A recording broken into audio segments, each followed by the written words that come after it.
नमस्कार दोस्तों, मैं एक बार फिर से आप सभी का स्वागत करता हूं इंजीनियर मनोज कुमार गुर्जर हमारे official YouTube channel physics by Manoj sir में। जैसा कि आप जानते हैं, नेवी और एयरफोर्स का अपना बैच चल रहा था। नेवी, एयरफोर्स, एनडीए और आरपीएससी फर्स्ट ग्रेड का। नेवी, एयरफोर्स, एनडीए और आरपीएससी फर्स्ट ग्रेड तथा 11th class for IIT, JEE and PMT, इनके लिए अपना कोर्स चल रहा था। उसमें अपन ने गति के नियमों के बारे में अध्ययन किया था। गति का प्रथम नियम देखा था। उससे संबंधित एक और अच्छा सा एनडीए के अंदर आया हुआ न्यूमेरिकल देखते हैं। एक बार एनडीए में पूछा गया न्यूमेरिकल है ये। इसमें दिया गया है कोई एक रस्सी है, उसको दृढ़ आधार से बांधा गया है। उसमें 3 किलोग्राम का एक बॉक्स है, उसको यहाँ लगाया गया है। 7 किलोग्राम का एक दूसरा बॉक्स है, उसको इसके नीचे लगाया गया है। ठीक है। इस स्थिति यदि टी और टी1 है वो इक्विलिब्रियम की स्थिति में है, इक्विलिब्रियम की स्थिति में है, तो उस स्थिति में अपने को टी एंड टी1 की वैल्यू याद करनी है। तो देखिए, पहले अपन ऊपर वाला भाग लेते हैं। ऊपर वाले भाग का मास कितना है? 3 किलोग्राम।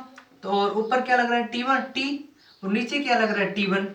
और मास कितना है? 3 किलोग्राम। मतलब कि ये कोई भाग है, इसमें टी1 तो ऊपर की ओर लग रहा है और नीचे कितना?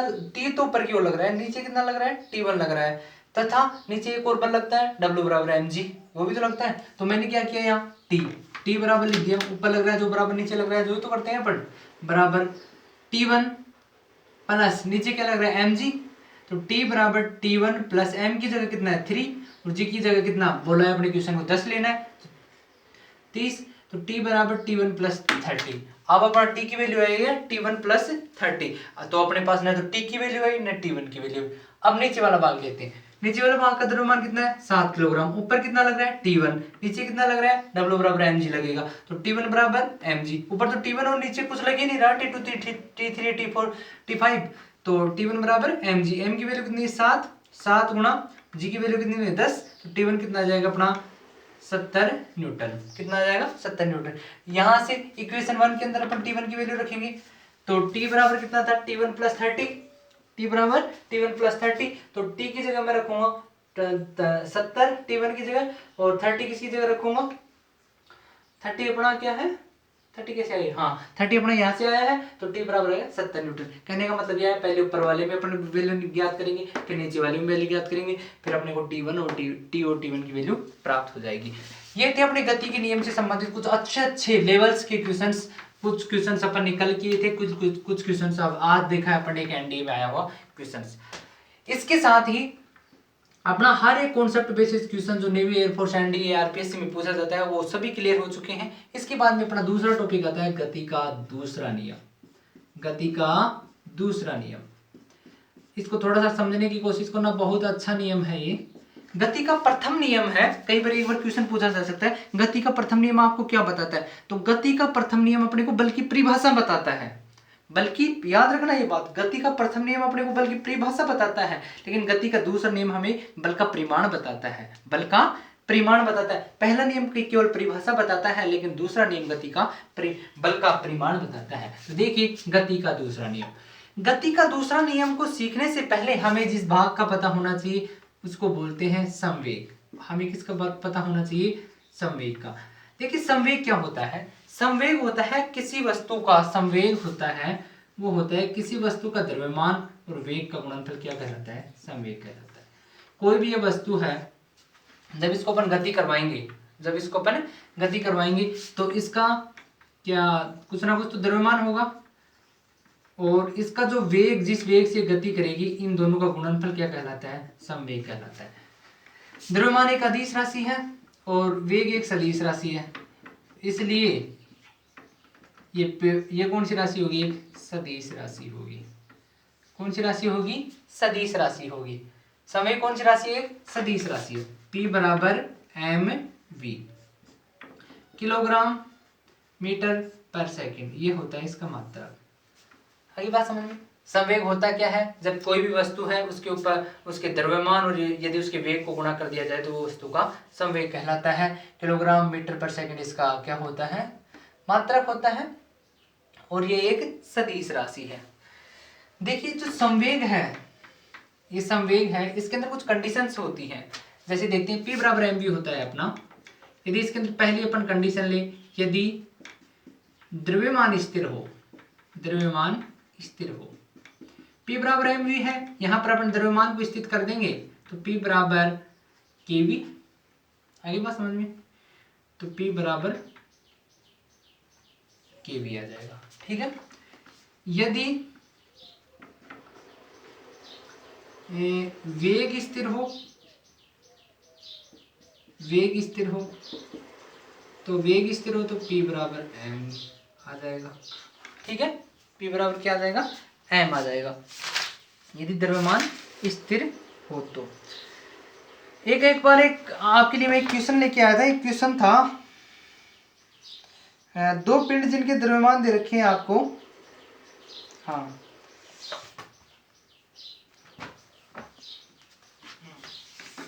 एक क्वेश्चन है, आपकी बातें समझ में आ गई। दो पिंड जिनके द्रव्यमान, दो पिंड हैं जिनके द्रव्यमान 5 किलोग्राम व 7 किलोग्राम है। ध्यान देना, दो पिंड हैं, यदि वेग स्थिर है, यदि वेग स्थिर है तो संवेग का अनुपात ज्ञात करो। संवेग का अनुपात ज्ञात करो। देखो सॉल्यूशन देखो इसका, क्या बोला गया है, दो पिंड जिनके द्रव्यमान m1 है और m2 है। दो पिंड है, पहले का द्रव्यमान 5 किलोग्राम है, दूसरे का द्रव्यमान 7 किलोग्राम है। क्वेश्चन के अंदर बोला गया वेग स्थिर है, P बराबर क्या होता है, mv। वेग स्थिर है तो वेग की कहानी खत्म। ठीक है, P बराबर k m1, P1 बराबर, P2 बराबर क्या है, k m2, क्योंकि वेग स्थिर है। फिर पूछा है कि भाई किसका अनुपात पूछा है अपने को, संवेग का अनुपात। P1 बाई P2 बराबर मैं लिख सकता हूँ k m1 बाई m2, क्योंकि वेग तो स्थिर है ही। कैसे k कैंसिल हो जाएगा, P1 बाई P2 बराबर आ जाएगा m1 का 5/7, 5:7। यदि यहाँ ऐसा दे दिया जाए आपको कि भाई यदि वेलोसिटी 5 मीटर पर सेकंड और 7 मीटर पर सेकंड है और यदि द्रव्यमान स्थिर है तो भी आप ऐसे निकाल सकते हैं। और यदि ऐसा बोल दिया जाए कि संवेग स्थिर हो, आगे बात समझ गई। तो किसी स्थिति में था जब आपका द्रव्यमान दे रखा हो और वेग स्थिर अवस्था में हो। यदि आपको दे दिया जाए कि संवेग स्थिर हो तो कैसे निकालेंगे, तो देखो क्या होता है, P बराबर mv, संवेग स्थिर है तो K बराबर mv, तो v की वैल्यू आएगी k बाई वी, v की वैल्यू आएगी k बाई m। यहां से आपको यदि कोई क्वेश्चन बनाना चाहे, यदि संवेग स्थिर हो,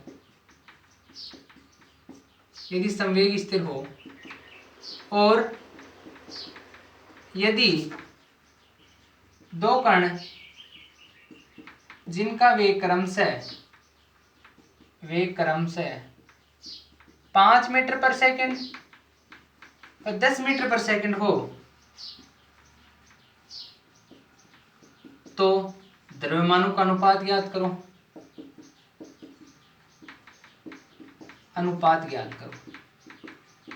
देखो क्या होता है, क्वेश्चन के अंदर बोला गया यदि संवेग स्थिर हो और यदि दो कण जिनका वेग 5 मीटर हो संवेग स्थिर हो। क्वेश्चन के अंदर बोला गया संवेग स्थिर हो, P बराबर क्या होता है, mv।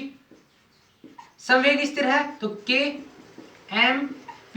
पूछा क्या है, अपने को दिया गया है कि वेग क्रमशः k बराबर हो जाएगा m1 v1, किसका अनुपात, किसका पूछा, द्रव्यमानों का अनुपात पूछा है तो k बाई v1 और m2 हो जाएगा आपका k बाई v2। ठीक है, अब बोला है इसमें द्रव्यमानों का अनुपात ज्ञात करो, तो m1 बटा m2 लिख सकता हूं मैं, तो k v1 बटा k v2, तो m1 बाई m2 आ जाएगा v2 बाई v1, क्योंकि ये तो आपस में कैंसिल हो जाएंगे, है ना। तो m1 बटा m2 कितना आएगा आपका, उल्टा हो जाएगा, v2 कितना है 10/5, मतलब कि m1 बाई m2 आएगा आपका 2:1। आगे बात समझ में, ये उल्टा हो जाएगा क्योंकि एंटी प्रोपोर्शनल होगा ना, k बराबर mv होता है, यदि अपन संवेग को कांस्टेंट कर देंगे तो p की जगह k आ जाएगा, तो इधर अपना m आ जाएगा और v उधर रह जाएगा। ये था आपका संवेग। संवेग होता क्या है, किसी भी वस्तु के ऊपर उसका द्रव्यमान तथा वेग के गुणनफल को संवेग बोलते हैं। संवेग एक अदिश राशि है, क्यों है अदिश राशि, क्योंकि द्रव्यमान कौन सी राशि है, सदिश राशि है संवेग, सॉरी एक, क्योंकि द्रव्यमान एक अदिश राशि है और वेग कौन सी राशि है, सदिश राशि है, यदि स्केलर क्वांटिटी को वेक्टर क्वांटिटी से गुना कर दिया जाता है तो सदैव कौन सी क्वांटिटी आती है? वेक्टर क्वांटिटी आती है।